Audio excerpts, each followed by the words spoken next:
Hello, I'm Isaac Atima, a revivalist and a business coach.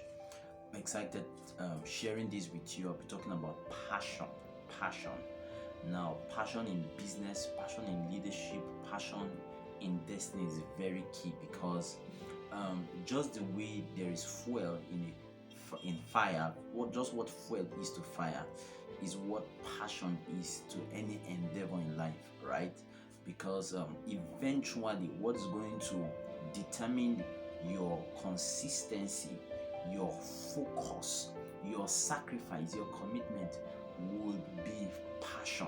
So if that fire is not there, if you don't know how to generate passion and keep passion afire, you might have all the mental know-how, you might have all the technical skills, but eventually you find out that you are not going after your goals as you ought to, right? So in business, we can't undermine passion. Now, many people talk to me and they say, okay, they lack motivation, they lack passion, or looking at people's lives generally, sometimes they start a new habit, maybe reading, maybe advertising, maybe marketing, maybe content creation, and eventually they stop. And sometimes they're even wondering, why do they stop? Why can't I just start something from January 1st and keep up that pace and momentum all down to through to December 31st?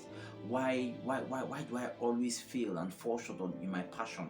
Another category is that certain persons, once they meet rock bottom, once they hit a serious challenge, maybe a financial crisis, maybe loan, maybe the death of a loved one, maybe the loss of a marriage, maybe the loss of a job, maybe bills that they couldn't pay and stuff like that. Eventually you find out that it wanes their passion. Hitting and meeting so much challenges could destroy or affect their passion. You find out that their force in life is no more there. Another source of lack of passion is not meeting expectations. So maybe you planned that by 30 you'll be a millionaire, by 30 you buy a car, by 30 you get married, by 30 you'll be done having kids or something, or by 40 or 50, whatever it will be, and you find out that right now you are 40, you are 50, or you are 60, and you are still struggling with what you were struggling with in your 20s, right? Passion could come down. Another area of looking at it is when you were once maybe successful or doing very well in what you do, and it looks like you just nosedived, you just went down the drain. That could be another source of lack of passion. So what do I do to keep myself being at fire? Now, I'll just be talking briefly about it. We're going to really talk about passion in detail so that you'll be that person that is ever passionate, that is ever forceful in life, and ever, being a go-getter.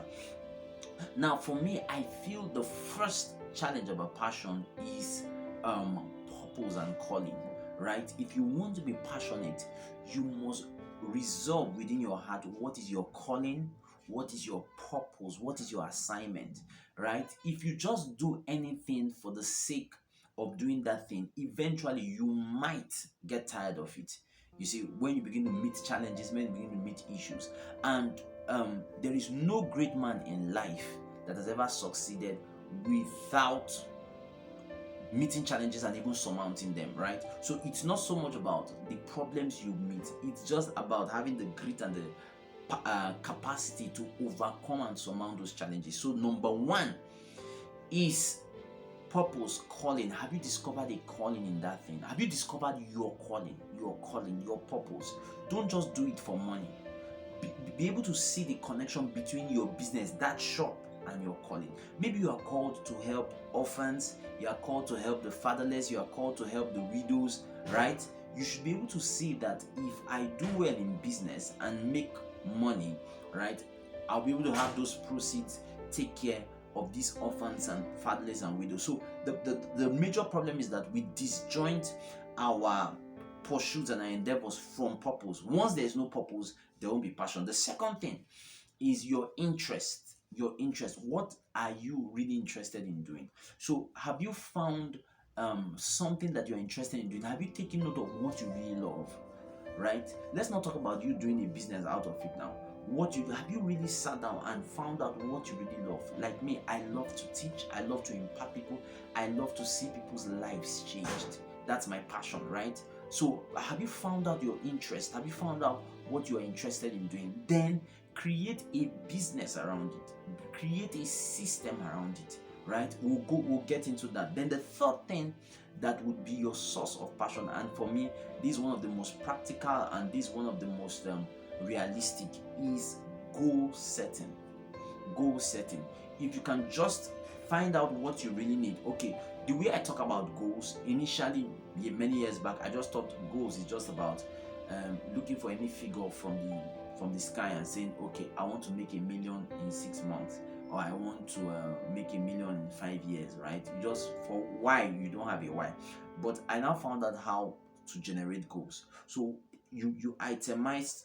Some of us that have been in my courses and all of that, you itemize what you really need to achieve. What are the bills you have to pay as a father? School fees, house rent, this, transportation and all of that. What are the things that you need money for? Do you understand? Then, especially a greater business or investment you want to go into, how much would you want to set aside? So when you do the math, it now comes out as maybe 250k, maybe 150k, maybe 5,000. 500k, maybe 5 million, whatever it is. So based on that, you now know that, okay, realistically, this is what I really need. Okay, and this is now my goal. Okay, goal setting and reviewing your goals. We'll talk about that. Looking at that goal consistently will inspire passion. Are you following? So the first thing is purpose, the second thing is interest, and the third is goal setting. And goal setting, not just about writing down a goal, but have a system of looking at it consistently. You can paste it on your walls. I regularly recommend morning and evening go over your goals. Is that okay? It keeps you being a fire. I hope that this has been helpful to you. God bless you.